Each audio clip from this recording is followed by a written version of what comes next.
Hello, vinyl community. This is Randy back today with another video. Today I am going to be doing a scavenger hunt. A scavenger hunt. There is a channel called, not so much a channel, more a way of life. And that channel is hosted by a guy, Old Fowly. When he comments on your videos though, you're going to see that his comments come with the name The Righteous Bojambo. So I've been following his channel. Well, he's celebrating 1 year of making videos under this channel name. I guess he had another channel before this one, but then he started again a year ago and using this channel name. And so he's celebrating that 1 year anniversary by having this scavenger hunt. And so, yeah, so once again, the name of his channel is not so much a channel, more a way of life. And so this is it's not really a contest entry, it's a scavenger hunt. So we are supposed to find 12, I guess he's got like 12 prompts for us, so we're supposed to find some records to match those prompts. So that's a long introduction. I'm going to get started here.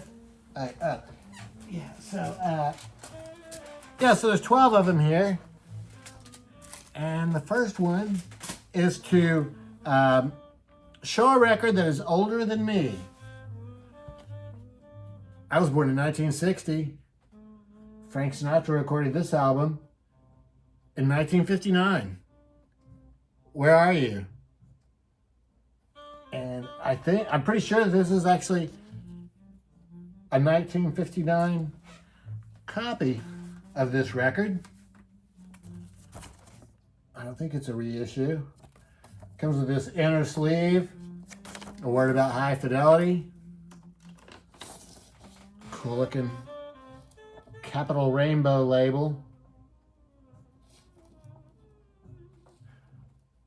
So yeah, I think the record's, but either way, the record was recorded in 1959. Number 2, show a 45 with a B-side that is better than the A-side.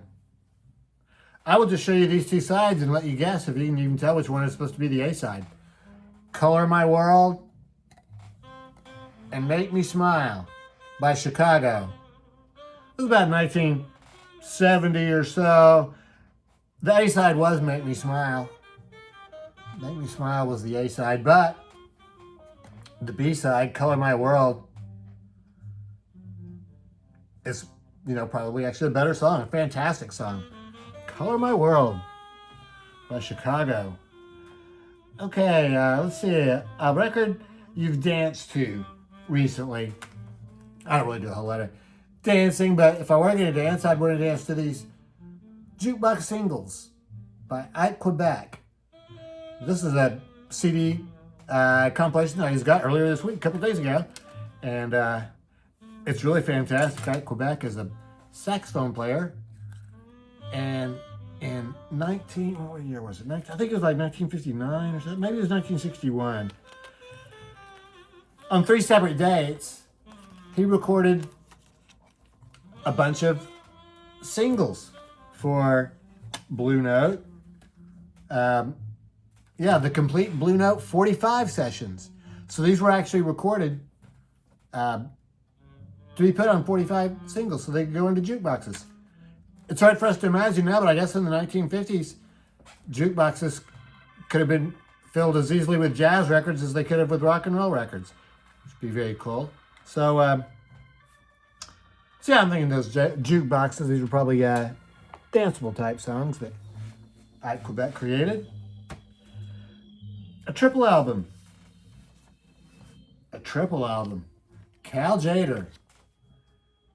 Cal Tjader is a vibraphone player. Catch the Groove, live at the Penthouse, 1963 and 1967. So this is a 3-record set,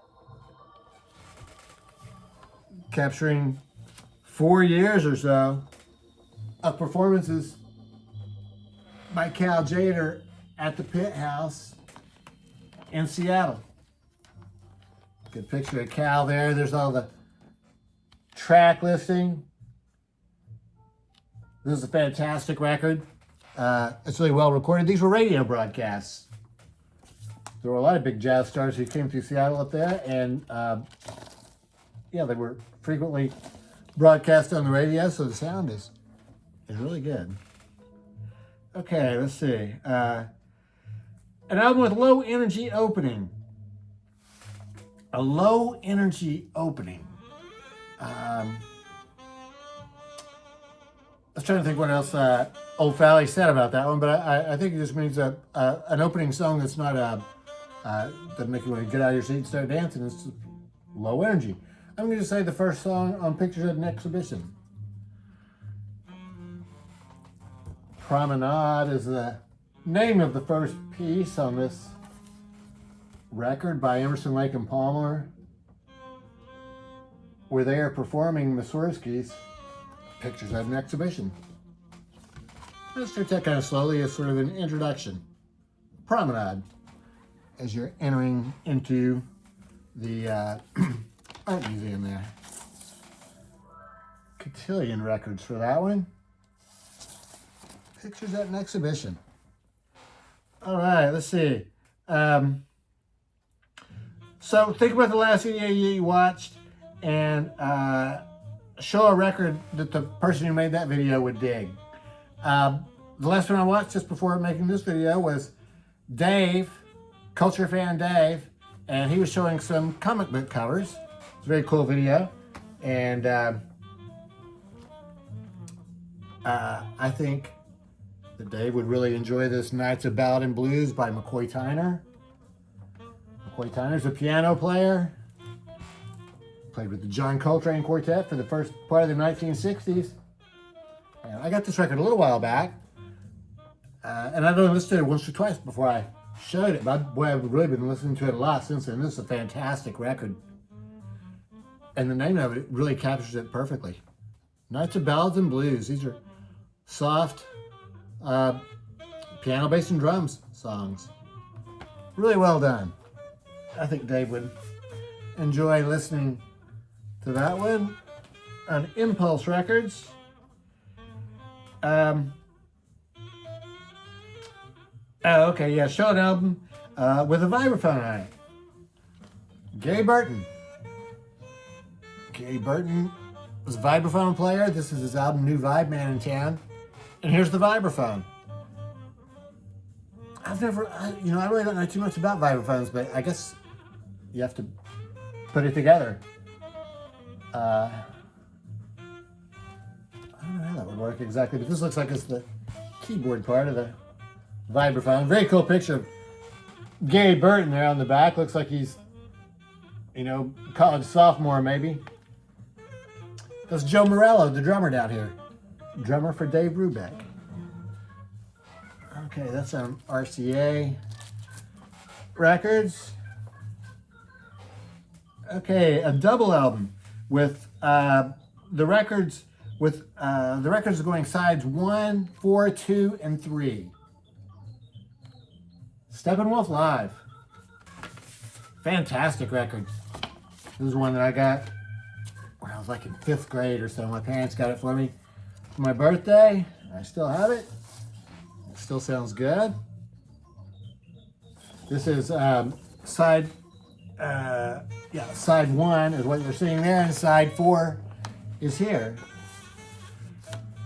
And I actually did that a couple times back in the old days when you could stack records on your turntable. I had with Woodstock. Woodstock was made that way. 3-record set. It had side 1 backed with side 6, I guess, 2 and 5, and 3 and 4. So that was the object of doing it this way. You could put both records on the turntable, and not on the turntable, but on the spindle. And the first one would drop, play that, then it would play side 2, then you could just turn them over, play side 3 and side 4. Steppenwolf. Fantastic live album. Okay, let's see. Show an autograph. I couldn't find my favorite autograph. I have Merle Saunders. It's very much like this 8x10 photo of Merle Saunders that I got when I saw his band, the Rainforest Band, once at Maritime Hall And it seems like I just saw that recently, just like within the past week or so, but I couldn't find it just now. This is a good one too. This is Joni Morris. I saw Joni at a street festival when I lived in Los Altos in California. Her band was playing there. She did a Patsy Cline review. She's Patsy Cline imitator. So she did a really good job at it. She's really good. She signed that picture for me. Very cool. Let's see. Show an autograph. An album which is numbered or limited edition. Yeah, one of my very best records. Original master recording. Something else. This is an Ultra Disc one-step pressing by Mobile Fidelity Sound Lab. 45 RPM, and this is number 2155 out of 6,000. 2155 out of 6,000, 45 RPM. Sounds just awesome. I'm sure you can imagine you get 2 records in there. And the label is just kind of plain. Something else. This is a very famous album. Some people say it's one of Miles Davis's best albums. It's actually a Cannonball Adderley album, but Miles Davis is prominently featured. Sides 3 and 4. There's all kinds of stuff in that Ultra Disc thing. Find an album from a country that doesn't exist anymore. That was a really tough one because I just can't really think of many countries that don't exist anymore.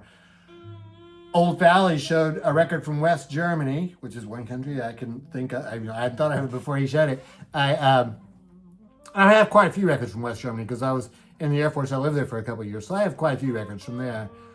But I thought about Czechoslovakia. There used to be a country called Czechoslovakia. Now there is the Czech Republic and Slovakia. But Brian Auger and the Trinity with Julie Driscoll had a song on this album called Czechoslovakia. So the record's not made in Czechoslovakia, it's not recorded there, but there is a song on it called Czechoslovakia. So that is my answer for that prompt. And finally, an album that loads from the top. Another one, a really tough one. I have a copy of the White Album that loads from the top.